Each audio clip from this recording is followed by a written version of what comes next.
അച്ഛനും അമ്മയും ആരാണ്, അല്ലെങ്കിൽ കുലം ഏതാണെന്നൊന്ന് ചോദിച്ചാൽ, സാധാരണ വിവാഹത്തിന് ഇതൊക്കെ ചോദിക്കുക എന്നുള്ളതൊരു രീതിയാണ്. വിവാഹത്തിന് മുൻപ് അതാണ് നിശ്ചയമൊക്കെ നടക്കുമ്പോൾ കാണാം, ഒരു എഴുതി തയ്യാറാക്കിയതായ ഒരു ഇന്നയാളുടെ മകൾ, ഇന്നയാളുടെ മകൻ. ആ രണ്ടുപേരുടെയും, ഈ വധുവിൻ്റെയും വരൻ്റെയും ബന്ധുക്കളുടെയൊക്കെ പരമ്പരയൊക്കെ അവിടെ സൂചിപ്പിച്ചുകൊണ്ട് അതൊക്കെ ഇന്നയാളുടെ പുത്രിയാണ്, ഇന്നയാളുടെ പൗത്രിയാണ്, ഇതൊക്കെ സൂചനയായിട്ട്. ഇനി വിവാഹം ആലോചിക്കുമ്പോൾ തന്നെ പലയിടത്തും ചോദിക്കപ്പെടും ഈ ഗോത്രം, കുലം. അപ്പൊ അതൊക്കെ അനുസരിച്ചിട്ട് വേണം വിവാഹം എന്നിരിക്കെ ഇവിടെ ബ്രഹ്മാവ് തന്നെ ചോദിക്കുന്നൊരു ചോദ്യമുണ്ട് വിവാഹ സമയത്ത് എന്നാണ്. വിവാഹം നടക്കുന്ന ആ അഗ്നിപ്രദക്ഷിണം ചെയ്യുന്നതായ സമയത്ത്, അല്ലെങ്കിൽ അതിന്റെ മുന്നോടിയായിട്ട് ആ മണ്ഡപത്തിൽ വെച്ച് ചോദിക്കുന്നുണ്ട്, അവിടുത്തെ ഗോത്രമേത് എന്ന് ചോദിക്കും.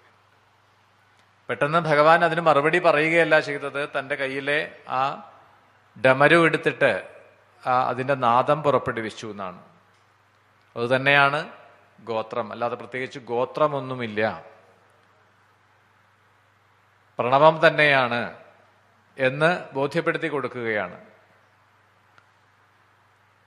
അപ്പോൾ മാതാവ്, പിതാവ്, അല്ലെങ്കിൽ ബന്ധുക്കൾ, സഹോദരൻ, ഇതൊന്നും ഇല്ല. ഏകനാണ് അവിടുന്ന്. രണ്ടാമത് ശിവന് സമാനനായിട്ട് മറ്റൊരു രൂപമില്ല, ഒരു ഭാവം ഇല്ല എന്നാണ്.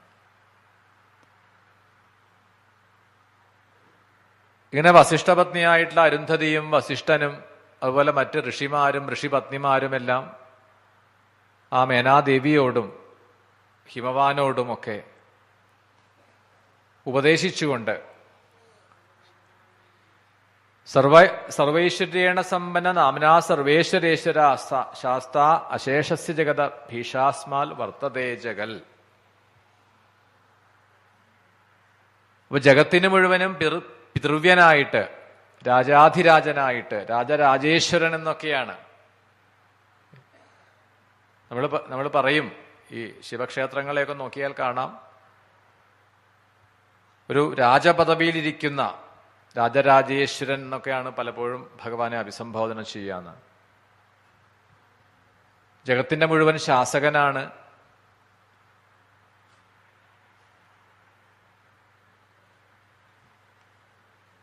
ദക്ഷനൊക്കെ തന്റെ പുത്രിയെ ശിവന് നൽകിയിട്ടും പിന്നീട് ദക്ഷൻ നിന്ദിക്കുകയാണ് ഉണ്ടായത്. അത് ദക്ഷന്റെ മൂഢത കൊണ്ടാണ്.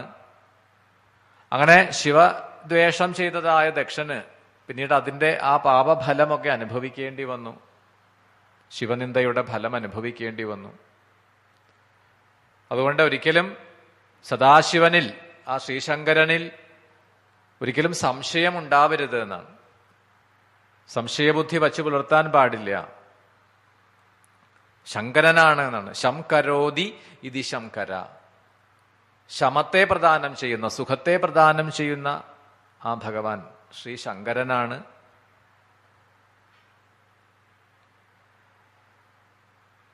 വസിഷ്ഠപത്നിയായിട്ടുള്ള അരുന്ധതി ഒടുവിൽ ആ പാർവതീ മാതാവായിട്ടുള്ള മേനയ്ക്ക് ഇങ്ങനെ ഉപദേശം കൊടുത്തുകൊണ്ടാണ് ഉപസംഹരിച്ചത്.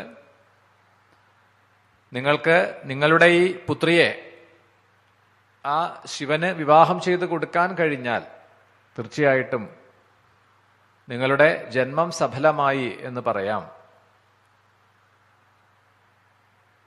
ഇത്തരത്തിൽ മേനയുടെയൊക്കെ, അരുന്ധതിയുടെയൊക്കെ വാക്കുകേട്ട് മേനയ്ക്കും ഉണ്ടായ സംശയങ്ങളെല്ലാം നീങ്ങി. പറഞ്ഞു, എന്റെ അറിവില്ലായ്മ കൊണ്ട് ഞാൻ എന്തെങ്കിലും തെറ്റു പറഞ്ഞുവെങ്കിൽ ക്ഷമിക്കുക.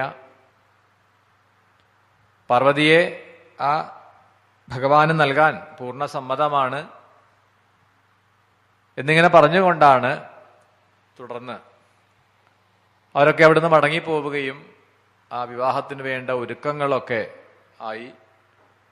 ആ വിവാഹം അതിൻ്റെ മറ്റു ചടങ്ങുകളിലേക്ക് പ്രവേശിക്കുന്നു. അതൊക്കെ വർണ്ണിച്ചുകൊണ്ടാണ് ഇനിയുള്ള ആ ബാക്കി അധ്യായങ്ങൾ, സംഭവകാണ്ഡത്തിലെ ഏതാനും അധ്യായങ്ങളും കൂടി ഇനി അവശേഷിക്കുന്നത്. അങ്ങനെ പാർവതീ പരിണയം വരെയുള്ളത് പറഞ്ഞു കഴിഞ്ഞാൽ പിന്നീട് സ്കന്ദ ഉൽപ്പത്തി, കാർത്തികേയന്റെ അവതാരമൊക്കെയാണ്. നാളെയാണ് വരിക. ശേഷിക്കുന്ന അധ്യായങ്ങൾ അല്പസമയം കഴിഞ്ഞ് പാരായണം തുടരാം.